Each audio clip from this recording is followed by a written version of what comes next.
فرزند زہرا یہ حالات برے ہیں۔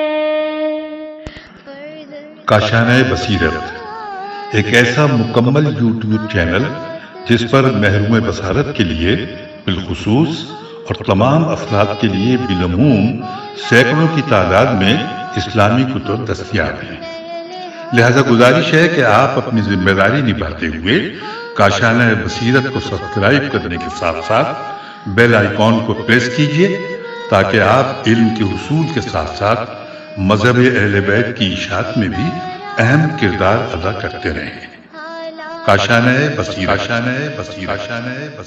فرزند زہرا یہ حالات برے ہیں۔ اعوذ باللہ من الشیطان الرجیم، بسم اللہ الرحمن الرحیم۔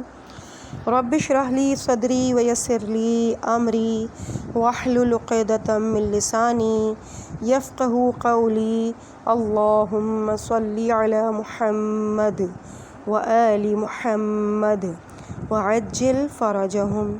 کاشانہ بصیرت کے انتہائی قابل احترام اور عزیز سامعین کرام، السلام علیکم ورحمۃ اللہ وبرکاتہ۔ امید ہے کہ آپ سب خیریت سے ہیں۔ میں آپ کی ریڈر زہرا علی آپ کی خدمت میں کتاب پرواز روح کی ریڈنگ کے چوتھے پارٹ کے ساتھ حاضر ہوں۔ ہم پیج نمبر 59 تک پہنچ چکے ہیں۔ باب دوم کا اختتام ہو چکا تھا تو اب باب سوم کا آغاز ہو رہا ہے۔ یہ آیت اللہ حسن ابتہی کی وہ کتاب ہے کہ جو آپ نے اپنے استاد محترم ملا آقا جان کی زندگی پہ یا ان کے ساتھ گزرے ہوئے کچھ سالوں کی یادداشتوں پہ تحریر کی ہے۔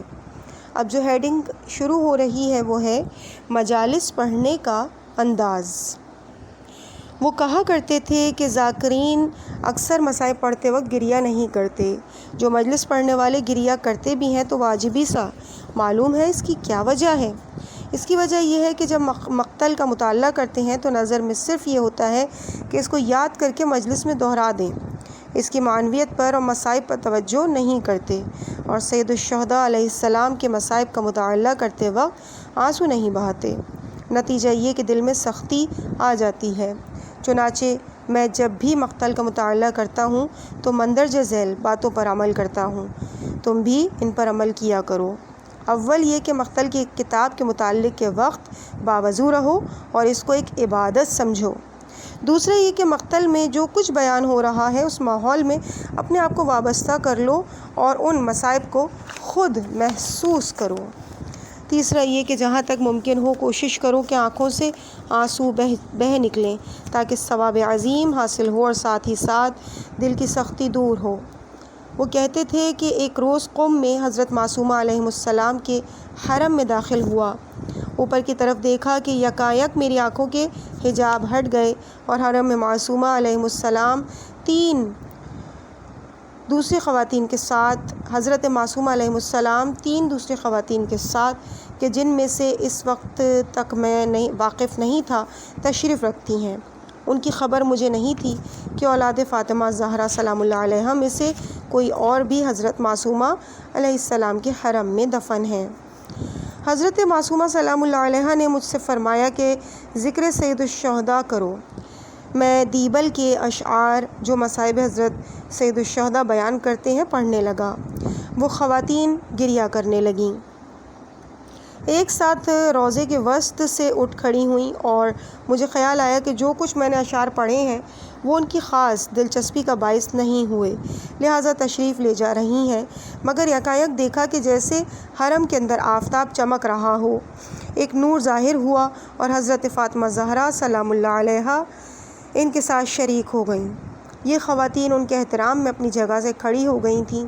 پھر حضرت زہرا سلام اللہ علیہا کچھ آگے اور باقی مخدرات کچھ پیچھے تشریف فرما ہوئیں اور فرمایا، ذکر حسین کو جاری رکھو۔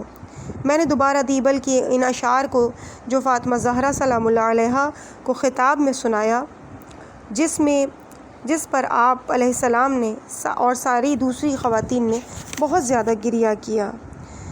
پھر مجھ سے فرمایا کہ اب بس کرو۔ مجلس ختم ہوئی، مجھ پر الطاف فراواں کا اظہار فرمایا۔ وہ کہتے تھے کہ ایک روز میں مطلع ہوا کہ شاید مجھے حکم دیا گیا ہے کہ زنجان کے کارواں سرائے میں ایک شخص سے ملاقات کرو۔ وہ اولیاء اللہ میں سے تھا اور اہل بیت عصمت و طہارت علیہم السلام کا عاشق تھا۔ کارواں سرائے میں پہنچ کر سرائے والے سے ان صاحب سے میری ملاقات کی اجازت لے لی۔ اس نے کہا کہ وہ بڈھا آدمی فقیر و مفلوک الحال ہے، اس سے اجازت لینے کی کیا ضرورت ہے؟ اس کا کمرہ وہ ہے۔ جب کمرے کے قریب پہنچا، ابھی مجھ پر اس کی نظر نہیں پڑی تھی کہ یہ آواز سنائی دی، می قدم حمام نیست سر زدہ داخل مشو۔ میں اپنی جگہ ٹھٹک گیا اور کچھ دیر کھڑا رہا۔ اب اجازت دی، میرے سامنے آیا اور سلام کیا۔ سلام کا جواب دیا اور پوچھا کہ یہاں کیوں آئے ہو؟ میں نے جواب دیا کہ میں اسی وجہ سے آیا ہوں جس سبب سے حضرت موسیٰ حضرت خضر کے پاس گئے تھے۔ کہنے لگے، بڑائی کا دعویٰ کرتے ہو؟ کیا تم حضرت موسیٰ کے مثل ہو؟ میں نے جواب دیا کہ ان کے جیسا ہونے کی تو بات ہی نہیں، میں ان کی مثل صرف اس صورت میں ہوں کہ تحصیل علم کی خاطر آیا ہوں۔ کہنے لگے، تم ہمارے ساتھ نہیں رہ سکتے۔ ہاں، میں چند احکام تم کو دیتا ہوں، اگر تم ان پر عمل تم نے کر لیا تو ممکن ہے کہ غیر معمولی پیش رفت کر سکو۔ اول یہ کہ حتیٰ الامکان لوگوں کو اپنے پاس جمع نہ ہونے دیا کرو، اور جس صورت میں بھی ہو سکے شہرت طلبی اور معروف ہونے سے دوری اختیار کرو، کیونکہ جتنا تم قوی ہونا چاہو یہ بات تمہارے راستے میں رکاوٹ بنتی رہے گی۔ بریکٹ میں لکھا ہوا ہے، جب بریکٹ کلوز ہوگا تو بھی میں آپ کو بتا دوں گی۔ واقعہ یہ ہے کہ حاج ملا آقا جان اس حکم پر عمل کرتے تھے۔ نتیجہ یہ کہ ان کی جو بھی فضیلتیں ہم نے مشاہدہ کی وہ چند افراد کے علاوہ کوئی نہیں جانتا تھا، بجز اس کے کہ ان کے دوست ان کا تعارف کرا دیتے ہیں اور ان کے پاس آیا جایا کرتے تھے، اور وہ اس نوع کا کام کرتے تھے کہ عام لوگ دور رہیں اور پاس جمع نہ ہوں۔ یہاں پہ بریکٹ کلوز ہے۔ دوسرا یہ کہ کوشش کرو کہ نمازوں کو اول وقت پڑھو، نماز میں اپنے قلب کی حفاظت کرو اور غیر خدا کی طرف متوجہ نہ ہو۔ تیسرے یہ کہ اپنی ساری محبت اور لگاؤ صاحبان کمال و فضیلت کے لیے وقف کر دو اور علم و فضیلت اور تقوی کے حقیقی عاشق بن جاؤ۔ خدا کو لطف و کرم جس چیز کے لیے ہو تم بھی اسی چیز کے قائل ہو جاؤ۔ غرض یہ کہ اس ولی اللہ نے اور بھی احکامات عطا کیے جو خود میری ذات سے متعلق تھے اور جو میری روحانی ترقی میں مفید تھے۔ انہوں نے نہ اپنا اور نہ اپنے خاندان کا نام مجھے بتایا اور مجھے رخصت کیا۔ دوسرے روز جب میں دوبارہ کاروان سرائے پہنچا تو سرائے والے نے بتایا کہ وہ صاحب گزشتہ روز عصر کے وقت یہاں سے چلے گئے۔ حاج ملا آقا جان یہ واقعہ سنا کے کہنے لگے کہ 40 سال ہو گئے ہیں کہ پھر میں نے ان کو نہیں دیکھا، مگر انہوں نے جو کچھ نصیحت کی تھی اس پر آج بھی عمل پیرا ہوں۔ ہیڈنگ ہے ظہور۔ وہ کہا کرتے تھے کہ جس طرح حضرت ولی العصر ارواحنا فدا کی غیبت 2 قسم کی تھی، یعنی غیبت صغریٰ اور غیبت کبریٰ، اسی طرح ان کے ظہور کے بھی 2 مرحلے ہوں گے۔ ایک ظہور صغریٰ ہے جو 1340 ہجری قمری سے شروع ہو چکا ہے، اور دوسرا ظہور کبریٰ ہے جو انشاءاللہ جلد ہی انجام پائے گا۔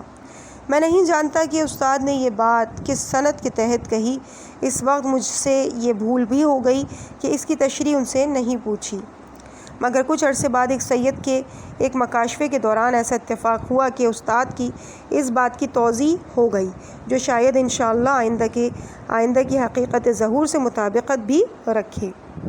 غیبت صغریٰ کا مقصد یہ تھا کہ چونکہ شیعہ حضرات اپنے معصوم امام سے براہ راست رابطہ رکھتے تھے اور مستقل رابطہ کرنے کے لیے تیار نہیں تھے، یعنی ابھی تک نہیں جانتے تھے کہ اپنے امام سے رابطہ رکھے بغیر کسی طرح اپنی معاشرت کریں اور اسلام کے احکام سے استنباط کریں، مخالفوں سے بحث کریں، دین کی حقانیت کو خود اپنے طور پر ثابت کریں، اور ایسی 20 باتیں جو امام علیہ السلام کی موجودگی میں صرف انہی سے رجوع کرتے۔ اب یہ خود ان شیعہ حضرات کی اپنی ذمہ داری ہو گئی تھی۔ چنانچہ غیبت صغریٰ کے دوران جب امام علیہ السلام غائب بھی تھے اور عام آدمی ان تک نہیں پہنچ پاتا تھا، مگر نواب اربعہ کے ذریعے ان سے رابطہ بھی موجود تھا۔ شیعہ حضرات حیران اور سرگردان بھی نہیں ہوئے اور تقریباً 70 سال تک اپنے آپ کو غیبت کبریٰ کے لیے تیار کر سکے۔ یہ انتظام خداوند تعالیٰ نے کیا ہوا تھا۔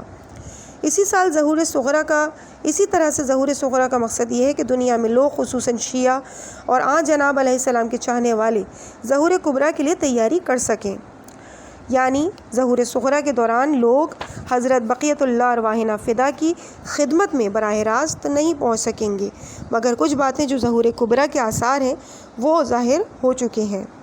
اول یہ کہ غیبت کبریٰ کے زمانے کے برعکس لوگوں میں، یہاں تک کہ شیعوں میں جب جناب علیہ السلام کا نام کا چرچہ بہت کم تھا، آج ہر کوچہ و بازار میں محفلوں، مجلسوں، شہروں، دیہاتوں اور مسجدوں اور مکانوں کے نام آپ علیہ السلام کے نام نامی پر رکھے جا رہے ہیں۔ اس کی وضاحت یہ کہ مثال کے طور پر 1340 ہجری قمری میں سے پہلے ایران کے کسی شہر میں بھی ایک بھی مسجد جناب کے نام پر موجود نہیں تھی، مگر 1340 ہجری کے بعد شہروں یہاں تک کہ دیہاتوں میں بھی کم ایسے ہوں گے جہاں آپ کا نام پر مسجد نہ ہو یا کوئی نئی مسجد نہ بن رہی ہو۔ دعائے ندبہ کی بڑی بڑی مجلسیں، آپ علیہ السلام کے نام پر تبلیغات کی بڑی بڑی محفلیں، آپ کے وجود کے اثبات میں کتابیں لکھی جا رہی ہیں، غرض کے ایسے بہترے سلسلے اب نظر آنے لگے ہیں کہ جس کے ذریعے بقیت اللہ ارواحنا فدا کا نام زیادہ سے زیادہ توجہ اور افکار کا مرکز بنا ہے، اور لوگوں کے ذہنوں اور دلوں میں آپ علیہ السلام کی یاد تازہ ہوئی ہے۔ ان میں سے ہر ایک صبح صادق کے ظہور کی نشانی ہے اور خورشید ولایت کے طلوع کی تمہید ہے۔ دوسرے یہ کہ اس دوران فکر و نظریات میں ترقی ہوئی ہے اور سائنس اور صنعت اور ٹیکنالوجی میں بھی بے انتہا پیش رفت ہوئی ہے۔ اس کی تشریح یہ ہے کہ 1340 ہجری سے پہلے سائنس اور صنعت کے میدان میں اس حد تک ترقی نہیں ہوئی تھی جتنی اس کے بعد ہوئی ہے۔ اکثر سائنسی علوم اور دریافت اس تاریخ کے بعد ہی ظہور میں آئی ہیں، یہاں تک کہ اس مرحلے پر انسان پہنچ گیا کہ اس نے فضا اور خلا کو بھی تسخیر کر ڈالا۔ اس سطح کے خیالات اور افکار ہیں کہ جو حضرت بقیت اللہ کے معجزات کے ادراک میں انسان کی مدد کریں گے، یا ایسے طبعی تجربات ہو چکے ہوں گے۔ ذات اقدس تعالی ایسے افکار کو ظہور کبریٰ کے استقبال کے لیے دنیا میں پھیلا چکا ہوگا اور ترقی دے چکا ہوگا۔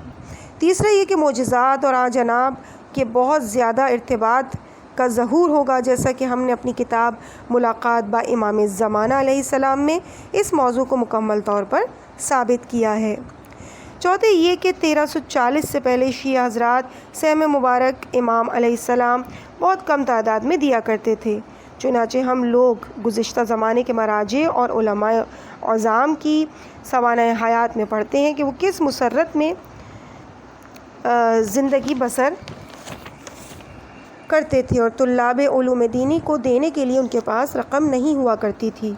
مگر 1340 کے بعد اکثر و بیشتر شیعہ حضرات یا تو خیرات کی رقم مسلسل نکالتے رہتے ہیں، یا کم از کم اس طرح متوجہ رہتے ہیں کہ شیطان ان کی داد و حش کے راستے میں رکاوٹ کیوں بنا ہوا ہے۔ اپنی کتاب مسئلہ غیبی میں اس موضوع کی تفصیل بیان کی ہے۔ ان باتوں کو نظر میں رکھتے ہوئے کوئی تعجب نہیں کہ استاد نے اپنے اس نقطے کے بارے میں احادیث اور روایات سے کوئی سند نہیں پیش کی۔ اس مکاشفے کے ضمن میں حقیقت تو واضح تھی۔ ہم لوگ ظہور کے اس اول دور میں رہ رہے ہیں اور انشاءاللہ ظہور کبریٰ کے دور میں بھی زندہ ہوں گے۔ وہ کہتے تھے کہ ایک روز دیکھا کہ دو معمر خواتین مسجد میں ایک طرف بیٹھی ہیں اور ایک دوسرے سے گفتگو میں مشغول ہیں۔ ان میں سے ایک نے کہا کہ میرے پیروں اور کمر میں درد ہے، دوسری نے اخلاص اور سنجیدگی سے اس سے پوچھا کہ کیوں تو مجلس میں نہیں جاتی؟ پہلی خاتون نے جواب دیا کیوں نہیں، اکثر جاتی ہوں۔ دوسری کہنے لگیں تو پھر بہت آسان ہے، وہاں روتے وقت آنکھوں سے آنسو لے کر جہاں جہاں درد ہے وہاں ملا کرو، درد جاتا رہے گا۔ مگر یاد رہے کہ سارے دردوں کی شفا خدا کے ہاتھ میں ہے۔ جب تم نے حضرت سید الشہداء حسین ابن علی علیہ السلام کے لیے جو خدا کے ولی ہیں گریہ کیا تو یہ بات خدا کو پسند آئی۔ اس نے تم کو اپنا بندہ اور دوست سمجھا اور وہ اپنے دوست کو کبھی درد سے بے چین نہیں دیکھ سکتا۔ ہیڈنگ کربلا کا واقعہ۔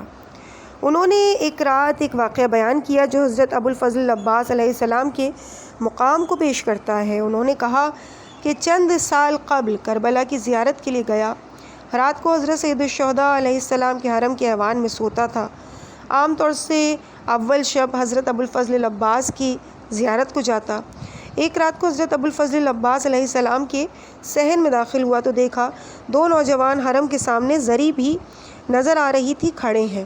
ایسا معلوم ہوا کہ ان کے آپس میں کچھ نزاع ہے۔ ان میں سے ایک نے کچھ کہنا چاہا کہ زمین پر گرا اور بے ہوش ہو گیا۔ دوسرا وہاں سے بھاگ گیا۔ لوگ اس نوجوان کے گرد جمع ہو گئے۔ ان میں سے کسی نے اس کو پہچانا اور کہا کہ تو فلاں قبیلے کا ہے۔ اس قبیلے کے بڑے کو خبر دی گئی۔ اس نے پوچھا کہ جب وہ زمین پر گرا تو لوگوں نے دیکھا بھی تھا کہ وہ کیا کر رہا تھا؟ میں آگے بڑھا اور میں نے کہا کہ اس نے حضرت ابوالفضل عباس کی قبر کی طرف اشارہ کیا تھا اور چاہتا تھا کہ کچھ کہے مگر کہہ نہ سکا اور زمین پر گر پڑا۔ قبیلے کے سردار نے کہا کہ یہ نوجوان حضرت ابوالفضل عباس علیہ السلام کی اتاب میں آیا ہے کیونکہ اس کے جسم کا رنگ بھی نیلا ہو گیا ہے، اس کی ہڈیاں چور چور ہو گئی ہیں۔ اس کی حضرت سید الشہداء علیہ السلام کے صحن میں اس کو لے جاؤ کہ اگر کوئی نجات کا راستہ نکل سکتا ہے تو وہیں پر نکل سکتا ہے۔ اس کے دوستوں نے اس کو اپنے کندھے پر اٹھایا اور حضرت سید الشہداء علیہ السلام کے صحن میں لے گئے۔ 2 رات اور دن ایک حجرے میں بے ہوشی کی حالت میں پڑا رہا۔ تیسری رات میں بھی اسی کے قریب سونے لیٹ گیا۔ منتظر تھا کہ آج کی رات یا تو وہ دنیا سے سدھار جائے گا یا اپنی اس کیفیت سے نجات حاصل کر لے گا، اسی لیے کہ اگر کسی پر عتاب آ جائے تو وہ 3 رات اور دن سے زیادہ زندہ نہیں رہ سکتا۔ ایک ساتھ دیکھا کہ اس نے کروٹ بدلی اور اٹھ کر بیٹھ گیا۔ جو لوگ اس کے دیکھ بھال کر رہے تھے انہوں نے اس سے پوچھا کہ کیا چاہیے؟ کہنے لگا ایک رسی لے آؤ اور میرے پاؤں میں باندھو اور مجھے حضرت ابوالفضل عباس کی طرف کھینچ کر لے چلو۔ راستے میں حضرت ابوالفضل عباس کے صحن کے نزدیک کہنے لگا کہ اتنی رقم فلاں شخص کو دے دو اور اسی کے برابر کی رقم فقراء میں تقسیم کر دو۔ دوستوں نے وعدہ کیا کہ اس رقم کو پہنچا دیں گے اور فقراء میں بھی تقسیم کر دیں گے۔ پھر کہنے لگا کہ اس رسی کو اب ہماری گردن میں باندھ دو اور بڑی تذلیل اور عاجزی کی حالت میں لوگ اس کو حرم میں لے آئے۔ جب حضرت ابوالفضل عباس کی زری کے سامنے آیا، عربی زبان میں کچھ کہا جو مختصر یہ ہے کہ آقا، آپ سے توقع نہیں تھی کہ اس طرح میں ذلیل و خوار ہوں گا اور لوگوں میں اس قدر رسوا ہوں گا۔ من بکنم بتو بد مکافات کنی پس فرق میان من و تو چیست بگو۔ اتنے میں قبیلے کا سردار وہاں آ پہنچا، اس کو گلے سے لگا لیا اور خوشی کا اظہار کیا۔ لوگ اس کو چاروں طرف سے گھیرے رہے اور اس خیال سے کہ وہ دوبارہ حضرت ابوالفضل عباس کے لطف کا مرکز بن گیا ہے اس کی طرف متوجہ رہے۔ وہ خاموش کھڑا رہا یہاں تک کہ سب لوگ رخصت ہو گئے۔ میں اکیلا رہ گیا۔ میں نے اس نوجوان سے کہا کہ میں تیرے اس واقعے میں اول وقت سے تیرے ساتھ رہا ہوں مگر ان میں سے بعض باتیں سمجھ میں نہیں آتی ہیں، مہربانی کر کے میری اس الجھن کو دور کر دے۔ کہنے لگا کہ وہ نوجوان جو اس رات صحن حرم میں میرے ساتھ موجود تھا مجھ سے اپنا روپیہ واپس مانگتا تھا۔ اس رات اس نے زیادہ اصرار کیا اور کہنے لگا کہ ابھی اسی وقت ہم کو ہماری رقم چاہیے۔ مجھے غصہ آ گیا اور میں نے جواب دیا کہ میرے ذمے تمہاری کوئی رقم نہیں، یعنی میں نے تم سے کوئی رقم قرض نہیں لے رکھی۔ کہنے لگا کہ حضرت ابوالفضل عباس کی جان کی قسم کھاؤ۔ میں بے حیائی پر اتر آیا، چاہا کہ قسم کھاؤں مگر پھر کیا ہوا مجھے خبر نہیں، یہاں تک کہ آج کی رات کی غیر معمولی درد اور فشار میں مبتلا تھا۔ کسی عالم خواب میں ملائکہ کو دیکھا کہ کسی خاص شخصیت کے لیے حرم حضرت سید الشہداء علیہ السلام میں تشریفات کے لیے آئے ہوئے ہیں۔ میں نے دریافت کیا کہ کیا بات ہے۔ ان میں سے ایک نے کہا کہ حضرت ابوالفضل عباس علیہ السلام اپنے برادر گرامی حضرت سید الشہداء علیہ السلام کی زیارت کے لیے آ رہے ہیں۔ میں معذرت اور معافی کے لیے اپنے آپ کو تیار کر رہا تھا کہ دیکھا حضرت ابوالفضل عباس علیہ السلام میرے سرہانے کھڑے ہیں اور اپنے پیر کی ٹھوکر سے مجھے اٹھا رہے ہیں اور کہہ رہے ہیں کہ اٹھ جاؤ، تم ایسے گھر کے در پر آئے ہو کہ جنوں انس اس سے متوسل ہو جائیں تو محروم واپس نہیں جائیں۔ بس وہیں میری طبیعت ٹھیک ہو گئی۔ آئندہ حضرت ابوالفضل عباس علیہ السلام کہ اس مقام اقدس میں ایسی جسارت نہیں کروں گا۔ حاج ملا آقا جان اس بات کے معتقد تھے کہ اگر انسان عالم مادی میں سے اپنے آپ کو نجات دے لے اور روح کی طاقت میں اضافہ کر لے تو اپنے آپ میں اولیاء اللہ کی قربت کا درجہ پیدا کر لے گا۔ اس کے نتیجے میں ان کو دیکھ سکے گا اور ان سے بات کر سکے گا، یہاں تک کہ کبھی اپنے پاک باطن اور حقیقی فطری اعتقاد کی بنا پر یہ حالت خود بخود انسان میں پیدا ہو سکتی ہے۔ پھر کہنے لگے کہ جب حضرت سید الشہداء علیہ السلام کے حرم مقدس میں زیارت میں مشغول تھا تو ایک عرب عورت تیز تیز آواز میں حضرت سے باتیں کر رہی تھی۔ خود بخود اس کی یہ بات میرے کان میں پڑنے لگی اور کہہ رہی تھی، میں آپ سے اس وقت اپنا بچہ چاہتی ہوں۔ اس کے بعد زری کے پاس گئی جیسے اس نے کچھ سنا، پھر کہنے لگی بہت خوب، اور صحن کی طرف جانے لگی۔ حرم کے دروازے پر پہنچی ہوگی تو پھر واپس پلٹی اور زری کی طرف رخ کر کے کہنے لگی، پھر نہ کہیے گا کہ میں نے نہیں کہا۔ یہ کہ حرم سے باہر چلی گئی اور میں ایک کونے میں بیٹھا اس عورت کے اخلاص کے بارے میں سوچ رہا تھا۔ حضرت سید الشہداء علیہ السلام کی طرف توجہ کی اور جناب سے خواہش کی کہ اس کی حاجت پوری کر دی جائے۔ 1 گھنٹہ نہ گزرا تھا کہ وہی عورت ایک نوجوان کے ساتھ حرم میں داخل ہوئی اور اس سے کہنے لگی کہ جاؤ حضرت سید الشہداء علیہ السلام کا شکریہ ادا کرو۔ وہ نوجوان زری کے پاس گیا اور حضرت حسین ابن علی علیہ السلام کا شکریہ ادا کیا۔ میں نے اس نوجوان سے جا کے پوچھا کہ آخر ماجرا کیا ہے؟ کہنے لگا کہ 2 رات قبل میرے دشمنوں نے مجھے میرے گاؤں سے پکڑا اور 12 میل دور کربلا لے آئے اور یہاں ایک گھر میں قید کر دیا۔ اس دوران مجھے مسلسل قتل کی دھمکیاں دے رہے تھے کہ 1 گھنٹہ ہوا یکایک اس مکان کے چوکیدار نے نہ جانے کیا دیکھا کہ گھبرا کر مکان کا دروازہ کھولا اور بھاگ کھڑا ہوا۔ میں بھی بلا خوف و خطر مکان سے باہر آیا اور بے اختیار حضرت سید الشہداء علیہ السلام کے حرم کی طرف روانہ ہوا۔ یہاں پہنچ کر دیکھا کہ میری ماں میرے انتظار میں بیٹھی ہوئی ہے۔ اس دوران اس کی ماں میرے پاس آئی اور کہنے لگی کہ جب چوروں نے میرے بیٹے کو اغوا کر لیا تو میں دیہات سے چل پڑی اور 1 گھنٹے پہلے حضرت سید الشہداء کے حرم مطہر میں پہنچی۔ زری کے پاس کھڑی عرض حال کر رہی تھی کہ حضرت نے جواب میں فرمایا کہ حرم کے باہر صحن پہ چلی جا، وہاں تیرا لڑکا آ رہا ہے۔ میں واپس آئی اور مولا علیہ السلام سے کہا کہ پھر نہ کہیے گا کہ میں نے آپ علیہ السلام سے نہیں کہا تھا۔ جب صحن میں آئی کچھ دیر گزری تھی کہ دیکھا کہ میرا لڑکا صحن میں آ گیا ہے۔ اس سے میں نے کچھ بھی نہیں پوچھا، فوراً سید الشہداء علیہ السلام کے حرم مطہر کی طرف لے آئی اور اس سے کہا کہ پہلے حسین علیہ السلام کا شکریہ ادا کروں، اور ارادہ تھا کہ اس کے بعد اس کا حال پوچھوں گی کہ آپ نے اس سے سوال کر ڈالا، اور لڑکے نے ساری سرگزشت آپ کو سنا دی جو میں نے بھی سن لی۔ اس واقعے کو سنانے کے بعد حاج ملا آقا جان نے مجھ سے کہا کہ جہاں تک ممکن ہو سکے اپنی روح کو تقویت دو کہ یہی کلید سعادت ہے اور اس کے علاوہ کچھ بھی نہیں۔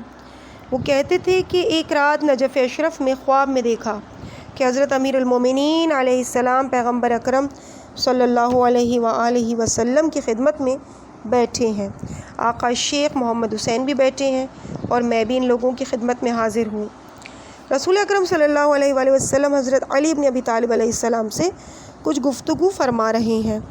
جب حضرت خاموش ہو جاتے ہیں تو امیر المومنین ان کی طرف کر کے شیخ محمد حسین سے فرماتے ہیں، شیخ محمد حسین، شیخ محمد حسین، میرے دل میں تیرے لیے کچھ ہے۔ پھر اسی طرح دوبارہ پیغمبر اکرم صلی اللہ علیہ وآلہ وسلم اپنا سر اٹھاتے ہیں اور حضرت علی بن ابی طالب علیہ السلام اپنا سر جھکا لیتے ہیں جیسے کہ شروع میں تشریف رکھتے تھے۔ یہ عمل کئی دفعہ دہرایا گیا۔ صبح جب بیدار ہوا تو مرحوم آقا شیخ محمد حسین غروی کمپانی کے پاس گیا اور اپنا خواب بیان کیا۔ انہوں نے کہا کہ حضرت امیر المومنین علیہ السلام نے میری بات نقل کی ہے۔ جب میں حضرت علی اور حضرت فاطمہ سلام اللہ علیہ کی مدح میں اشعار کہتا ہوں اور جب ان پر جو ظلم ہوئے ان تک پہنچاتا ہوں تو حضرت علی بن ابی طالب علیہ السلام سے خطاب کرتا ہوں، یا علی علیہ السلام، آپ کے لیے میرے دل میں کچھ ہے۔ اتنی طاقت رکھنے کے باوجود ان کو آپ نے نابود کیوں نہ کیا کہ وہ آپ پر ظلم کرتے رہے؟ بے شک ان حضرت نے یہ بات شدت محبت کے جذبے میں بیان کی، ورنہ وہ خوب جانتے تھے کہ جو کچھ حضرت علی علیہ السلام نے کیا وہ اللہ تعالیٰ کی مرضی کے مطابق کیا۔ ہیڈنگ: والد نے ایک دلچسپ واقعہ بیان کیا۔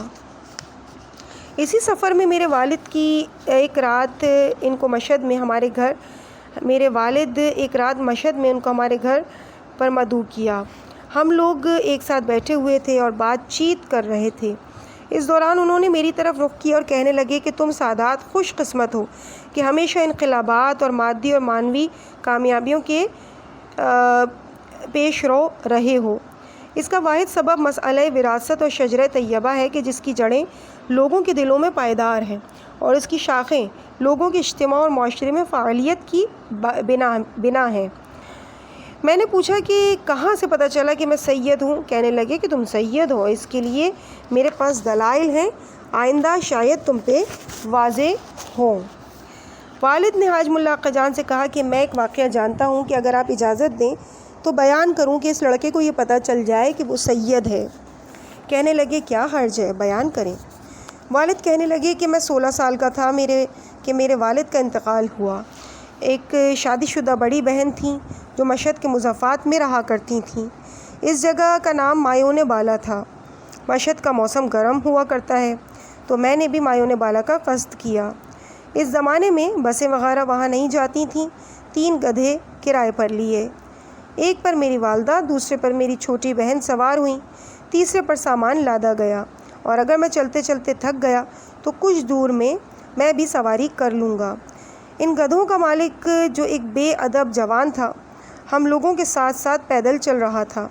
مایون دریا سے 3 کلومیٹر رہ گیا تھا کہ وہ کسی شخص سے بات چیت میں مصروف ہوا۔ ہم لوگ مایون بالا کی طرف چل پڑے۔ وہ چلانے لگا مایون پائن کی طرف چلو۔ ہم لوگوں نے کان نہیں دھرا اور اپنے راستے پر چلتے رہے، کیونکہ اس کو پہلے ہی بتا دیا تھا کہ ہم لوگوں کا قصد مایون بالا کا ہے۔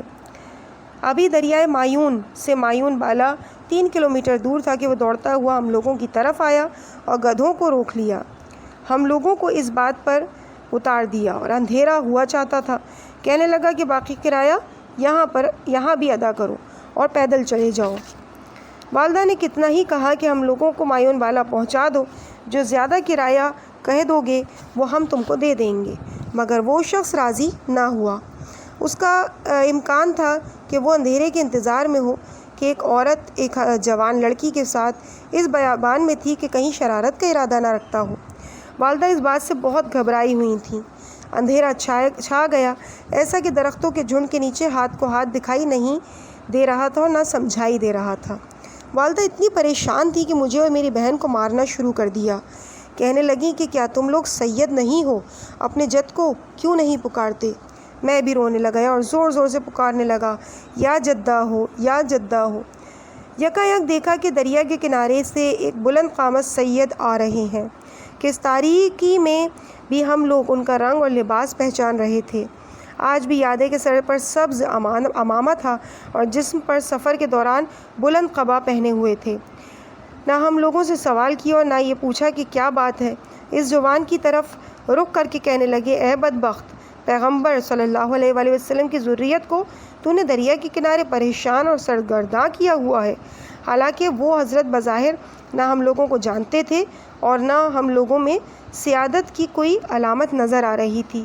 وہ بے ادب نوجوان، جس کے بارے میں بعد میں معلوم ہوا کہ مایون میں بہت بدنام تھا اور وہاں سب کو پریشان کر رکھا تھا، بغیر کچھ کہے سنے بھاگ کھڑا ہوا۔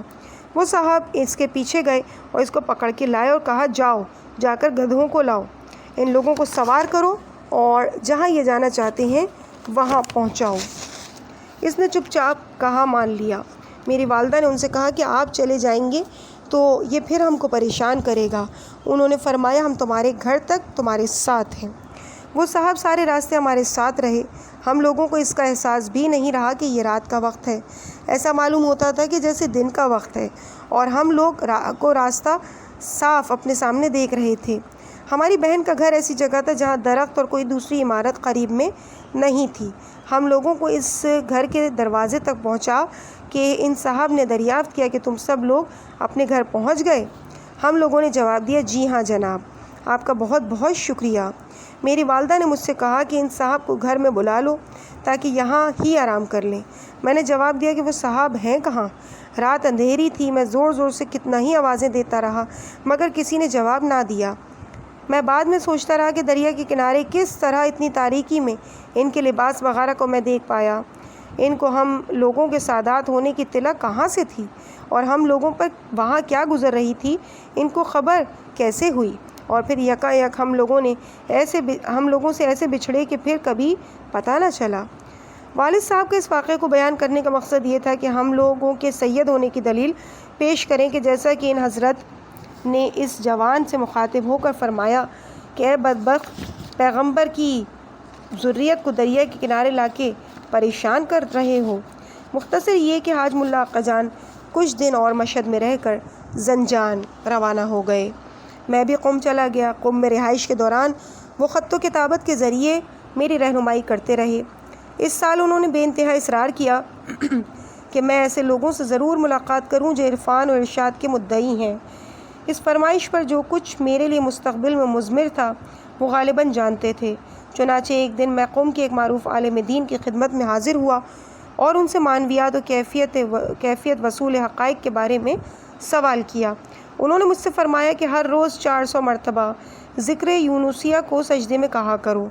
میں نے کہا کہ یہ ذکر بہت عمدہ ہے اور اس کا میں نے بہت ورد کیا ہے۔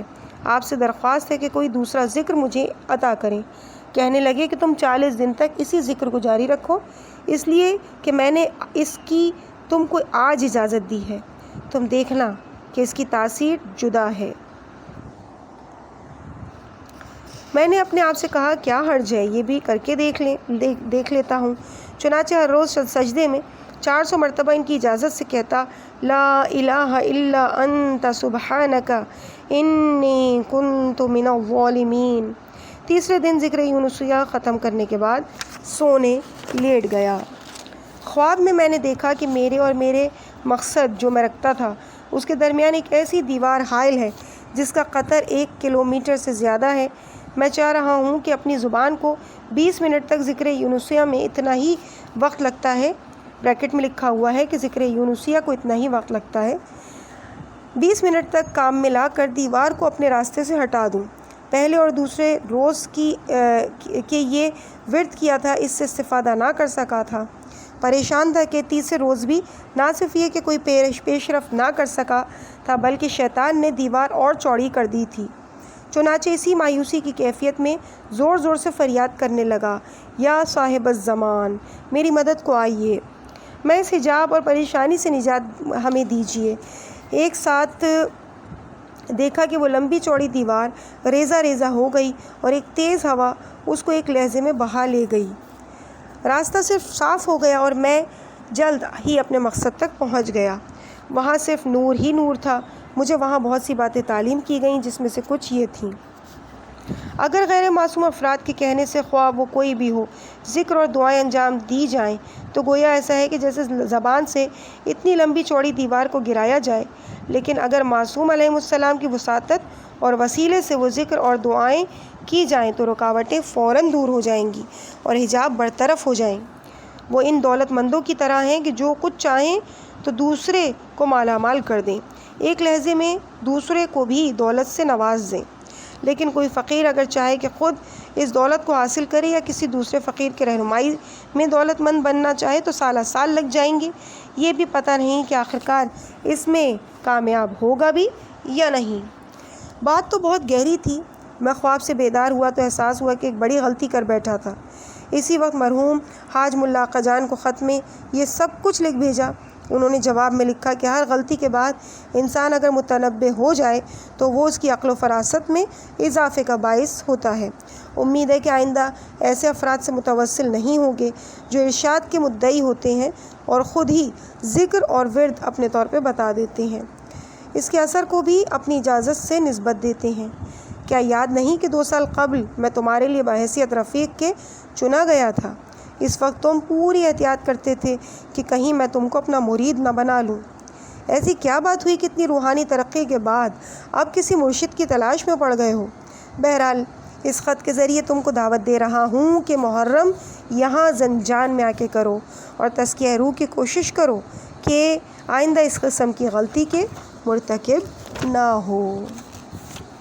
اس مقام پہ اس حصے کا اختتام ہوا اور اسی کے ساتھ باب صوم کا اختتام ہوا، لیکن اس ذکر کی لذت ابھی بھی جاری ہے۔